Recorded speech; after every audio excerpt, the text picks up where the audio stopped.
नमस्कार साथियों, कैसे हैं आप सभी लोग। स्वागत है आप सभी का एक बार फिर से Kumar Gaurav current affair class notes में। और आज आप सभी के लिए ये क्लास देश के वीर सपूतों के लिए यानी कि मेरे सभी शहीद भाइयों के लिए है, ठीक है। और आज की क्लास में आप सभी के लिए मैं बहुत इंपॉर्टेंट क्वेश्चनों पर चर्चा करने वाला हूँ, ठीक है। Lalan top question. सभी लोग एक बार वीडियो को लाइक कर देंगे, वीडियो पसंद आए, ठीक है। देखते हैं पहला क्वेश्चन हमारा क्या है। खेलो इंडिया यूथ गेम्स में शीर्ष।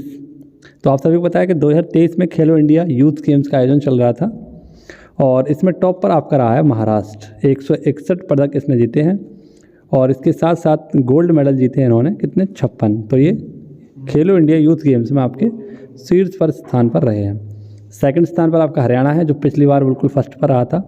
2022 में टॉप पर कौन रहा था? हरियाणा। इस बार दूसरे स्थान पर है।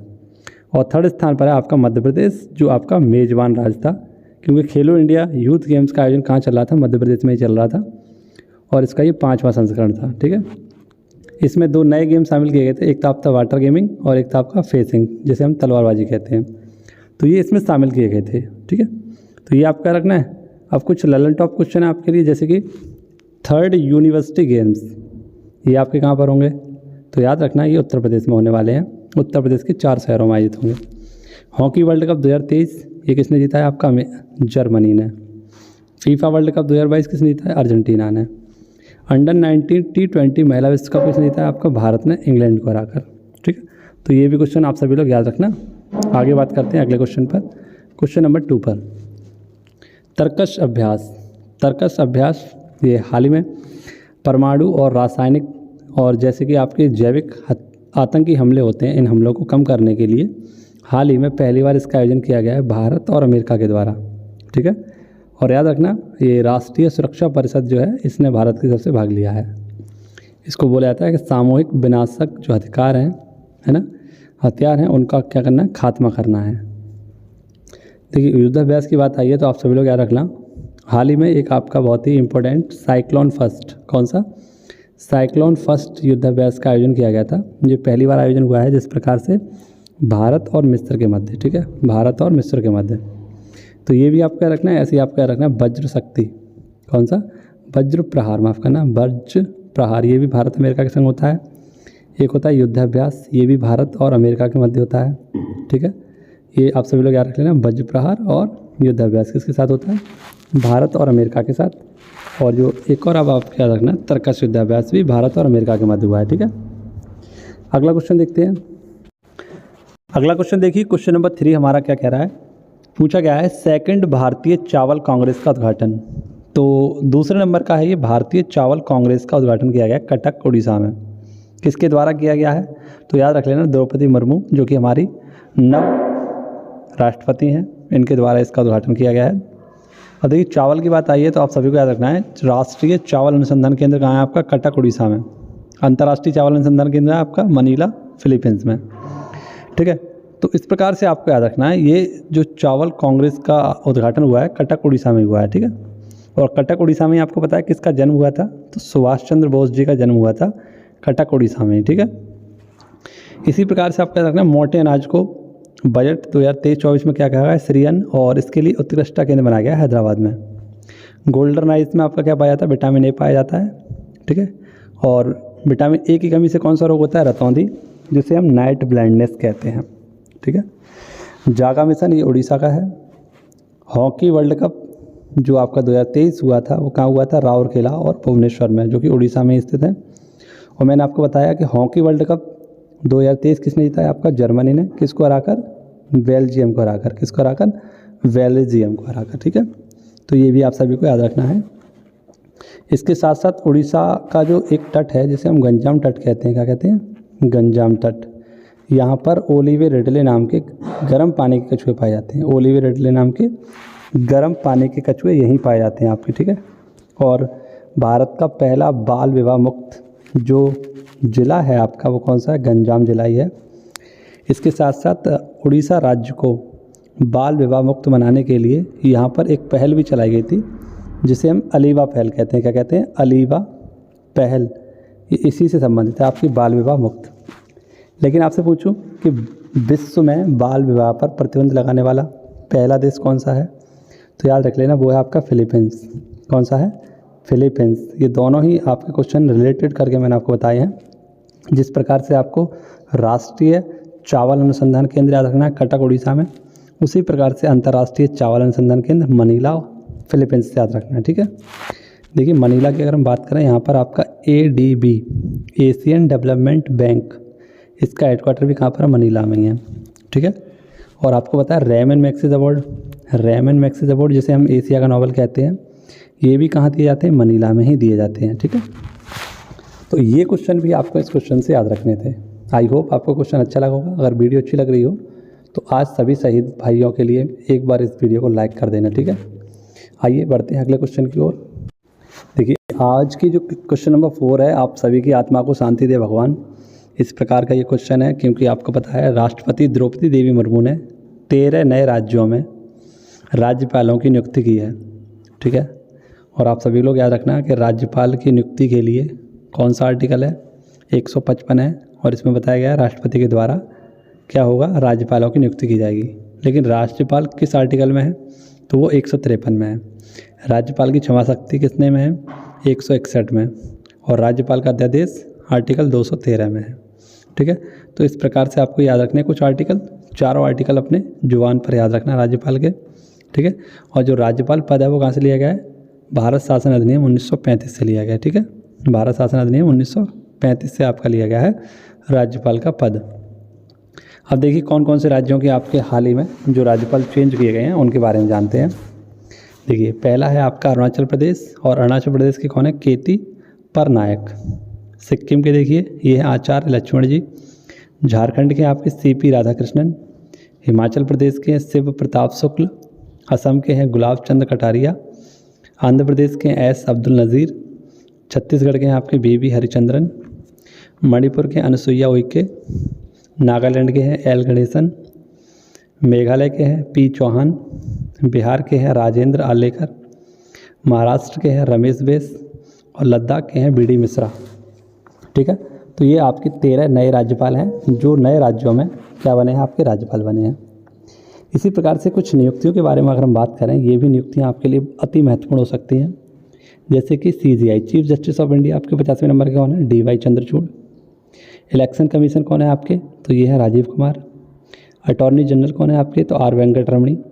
BSF के हेड कौन है? तो पंकज कुमार सिंह। NCC के हेड कौन है? तो गुरमीत पाल सिंह। CDS कौन है आपके सेकंड? तो वो है अनिल चौहान। रेलवे बोर्ड के CEO कौन है? अनिल कुमार लाहौटी। सेवी के हेड कौन है आपके? तो माधवीपुरी बुच। JNU की पहली महिला कुलपति शांतिश्री धूलीपड़ी। ZSI यानी जूलॉजिकल सर्वे ऑफ इंडिया की पहली महिला अध्यक्ष धरती बनर्जी। सेवी SBI के अध्यक्ष कौन है आपके? तो वे हैं दिनेश खारा। RBI के अध्यक्ष कौन है? तो वे हैं आपके शक्तिकांत दास। और UNO के हेड हैं आपके एंटोनियो गुटारेस। ठीक है, तो ये कुछ आपकी इंपॉर्टेंट नियुक्तियां थी, इनको भी देख लीजिए। और ये जितने भी आपके 13 राज्यपाल हैं इनको अपनी कॉपी पर लिखकर और इस पेज को कहीं चिपका लीजिए। डेली इसको एक बार पढ़िए, आपको याद हो जाएंगे। आगे देखिए अगला क्वेश्चन नंबर 5 है आपका।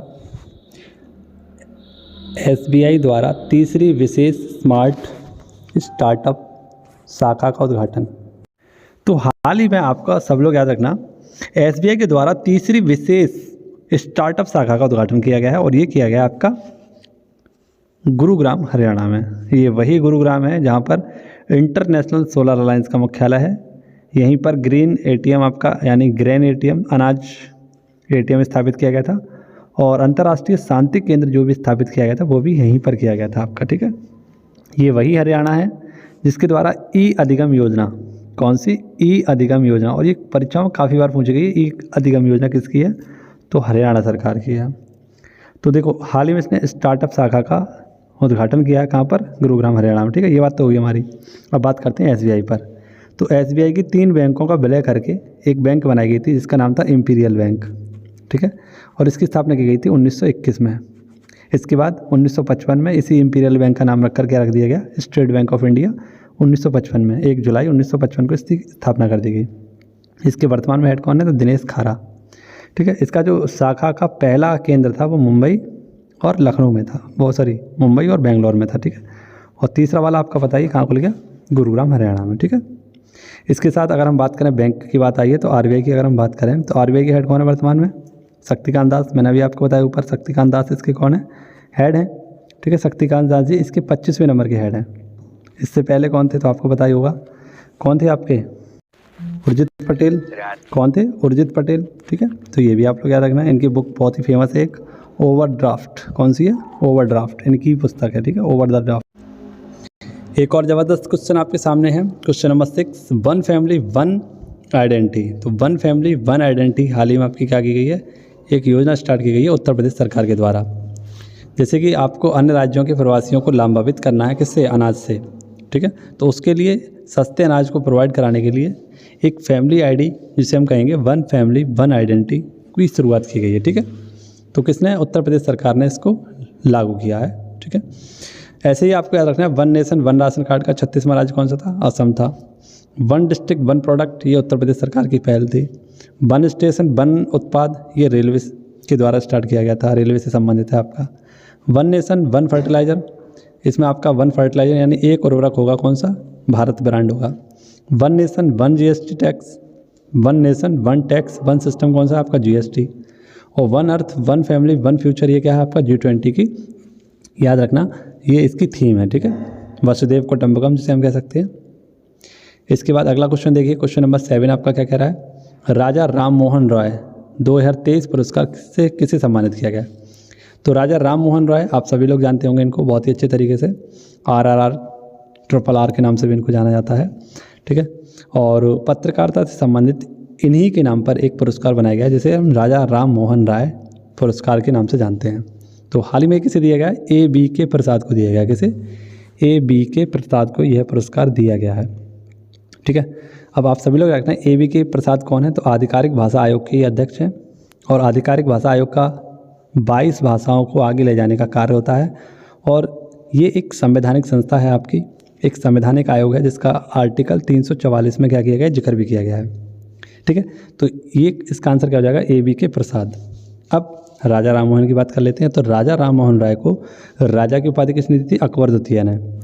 राजा राम मोहन राय के द्वारा ही ब्रह्म समाज की स्थापना की गई थी 1928 में, जिसमें बाद में चलकर इसमें फूट पड़ गई थी। तो एक आदि ब्रह्म समाज में बट गया और एक साधारण ब्रह्म समाज में बट गया। ठीक है, जो आपका आदि ब्रह्म समाज था वो केशव चंद्र सेन के द्वारा, और जो आपका साधारण था उसको किसके द्वारा? देवेंद्र नाथ टैगोर के द्वारा क्या किया गया था? बनाया गया था अलग। इनका निधन का हुआ था? ब्रिस्टल में हुआ था। ठीक है, और संवाद कोविदी और मिरातुल अखबार इन्हीं का है, राजा राम मोहन राय का। ठीक है, इसके बाद देखिए गोल्डन बुक अवार्ड, ये किसे दिया गया था? राखी कपूर को। मातृभूमि बुक अवार्ड, ये पेगी मोहन को दिया गया था, महिला हैं आपकी। और ग्रैमी अवार्ड जीतने वाले तीसरी बार, ये कौन है आपके? Ricky cage. अगला क्वेश्चन देखिए साथियों, अगला क्वेश्चन आपका क्या कह रहा है? विश्व यूनानी दिवस। तो विश्व यूनानी दिवस कब मनाते हैं? 11 फरवरी को मनाते हैं। ठीक है, 11 फरवरी को क्या मनाते हैं? विश्व यूनानी दिवस। किसकी जयंती है ये? तो हकीम अजमल खान की ये जयंती है। ठीक है, यूनानी चिकित्सा पद्धति की ये बहुत ही अच्छे विशेषज्ञ थे। यूनानी चिकित्सक भी हम इस प्रकार से इनको कह सकते हैं। तो इन्हीं के जन्म दिवस पर क्या मनाते हैं हम? विश्व यूनानी दिवस मनाया जाता है। और यूनानी की जो नींव रखी थी वो किसने रखी थी? ये रखी थी हिप्पोक्रेटस ने। ठीक है, ये सब लोग आप लोग याद रखना। कैंसर डे कब मनाते हैं? 4 फरवरी को। और 2 फरवरी को हमने क्या मनाया था? वेटलैंड डे यानी आर्द्र भूमि दिवस हमने 2 तारीख को मनाया था। इसी प्रकार से आपको 11 तारीख को भी याद रखना है। ठीक है, और आज को पता ही है आपको, कल हमने क्या बनाया था? तो 13 फरवरी को हमने मनाया था राष्ट्रीय महिला दिवस। कौन सा? राष्ट्रीय महिला दिवस। तो इसके बारे में आपके लिए बहुत ही अच्छे शानदार नोट्स बनाए हैं। ठीक है, और कल मैं आपको ये 13 फरवरी यानी कि राष्ट्रीय महिला दिवस से संबंधित जितने भी आपकी इम्पोर्टेंट महिलाएं होंगी उन सभी से आपको रूबरू कराऊंगा, उन सभी के बारे में आपको बताने वाला हूं। ठीक है, तो आज के लिए थोड़ा सा मैं आपसे माफ़ी चाहूँगा। ठीक है, लेकिन आज इस क्वेश्चन को ही आप संभाल के रखना और इनको आप याद करना। ठीक है, अगला क्वेश्चन देखिए, question number 9, Chronicle of central command पुस्तक के लेखक कौन है? तो क्रॉनिकल ऑफ सेंट्रल कमांड पुस्तक के लेखक हैं आपके मनोज पांडे जी। और मनोज पांडे जी कौन है आपको बताइए? तो वर्तमान में थल सेना के अध्यक्ष हैं मनोज पांडे जी। ठीक है, तो इसे लॉन्च किया गया नई दिल्ली से और गौरवशाली विरासत के बारे में इसमें बताया गया है। ठीक है, BR चौधरी कौन है आपको बताइए? वायुसेना के अध्यक्ष हैं। और R हरी ये नौसेना के अध्यक्ष हैं। वीरेंद्र सिंह पठानिया ये तटीय सुरक्षा बल के अध्यक्ष हैं। अजय सूद ये आपके राष्ट्रीय वैज्ञानिक सलाहकार हैं। और अनिल चौहान ये आपके सेकंड CDS हैं। अगला क्वेश्चन देखिए क्या कह रहा है आपका। कन्या लेडीज़ ओपन गोल्फ खिताब ये किसने जीता है आपका? अदिति अशोक ने जीता है। ठीक है, बेंगलोर के हैं ये। शरद कमल का संबंध टेबल टेनिस से है। निखत जरीन का संबंध बॉक्सिंग से है। और पंकज अडवाणी का ये संबंध है बिलियर्ड से। देखिए साथियों, उस तरफ आपका आया था राज्यपाल का एक क्वेश्चन, तो वहाँ पर हमने राष्ट्रपति के बारे में थोड़ी सी चर्चा नहीं कर पाई थी। तो मैं सोच रहा हूँ आपको एक बार राष्ट्रपति के सारे आर्टिकलों से रूबरू करा दूँ और जो आपकी नई राष्ट्रपति बनी है उनके बारे में भी थोड़ा सा बता दूँ। तो आइए इसके बारे में थोड़ा सा जान लेते हैं। बहुत ही इंपॉर्टेंट क्वेश्चन है आपका, पूरी स्लाइड बहुत इंपॉर्टेंट है। 15वीं राष्ट्रपति के रूप में आपकी कौन आई है? द्रौपदी मुर्मू। द्रौपदी मुर्मू जी का जन्म हुआ था 20 जून 1958 को उड़ीसा के मयूरभंज में। लेकिन ये झारखंड से क्या थी? आपकी राज्यपाल थी। 2015 से 2021 तक झारखंड की राज्यपाल रही थी। ये सेकंड महिला राष्ट्रपति हैं आपकी और पहली आदिवासी महिला राष्ट्रपति हैं। ठीक है, इनको कुल वोट कितने मिले थे? तो 540 इनको वोट मिले थे और इनकी जो वोट वैल्यू थी वो 3,78,000 थी। ठीक है, ये आप सभी लोग याद रख लेना। इसके बाद देखिए राष्ट्रपति स्पेशल। पहली महिला राष्ट्रपति कौन थी? आपकी प्रतिभा देवी पाटिल। और कौन से नंबर की थी? 12वें नंबर की थी। 2007 से 2012 तक ये आपकी राष्ट्रपति रही थी। राष्ट्रपति की न्यूनतम आयु क्या होती है? 35 वर्ष। और अधिकतम आयु का कोई भी जिक्र नहीं किया गया है। ठीक है, देखिए राष्ट्रपति से संबंधित कुछ अनुच्छेद हैं आपके, जैसे कि राष्ट्रपति कौन से आर्टिकल में? भारतीय संविधान में आर्टिकल 52 में।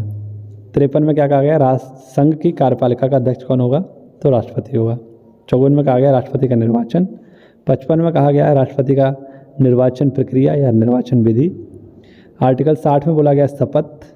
आर्टिकल 61 में बोला गया है राष्ट्रपति पर महाभियोग कैसे लगेगा। 72 में बताया गया राष्ट्रपति का क्षमादान शक्ति। और 143 में बताया गया राष्ट्रपति का अध्यादेश। ठीक है, ठीक है, राष्ट्रपति का अध्यादेश यहाँ कर लेना 123। ठीक है, 123 में बताया गया राष्ट्रपति का अध्यादेश। और आर्टिकल 56 में आपका पता ही क्या है? इनका कार्यकाल है। पहले राष्ट्रपति कौन थे आपके? डॉक्टर राजेंद्र प्रसाद। 1950 से 1962 तक सर्वाधिक समय तक राष्ट्रपति रहे थे। भारत के प्रथम राष्ट्रपति थे। ठीक है, कौन थे? डॉक्टर राजेंद्र प्रसाद जी। तो यहाँ पर ही सही कर लेना, आप 1 2 3 कर लेना। ठीक है, 1 2 3। आई होप आपको पूरी वीडियो पसंद आई होगी। ठीक है, कल आपके लिए और भी इम्पोर्टेंट वीडियो लेकर आऊँगा मैं, तो सभी साथी जुड़ना ना भूलें और एक बार वीडियो को सभी लोग लाइक कर दिया करें, शेयर कर दिया करें। ठीक है, और कोई बेहतरीन सा कमेंट हुआ करे तो कमेंट भी छोड़ दिया करें। तो मिलते हैं आपसे कल इसी समय पर। धन्यवाद। जय हिंद, जय भारत।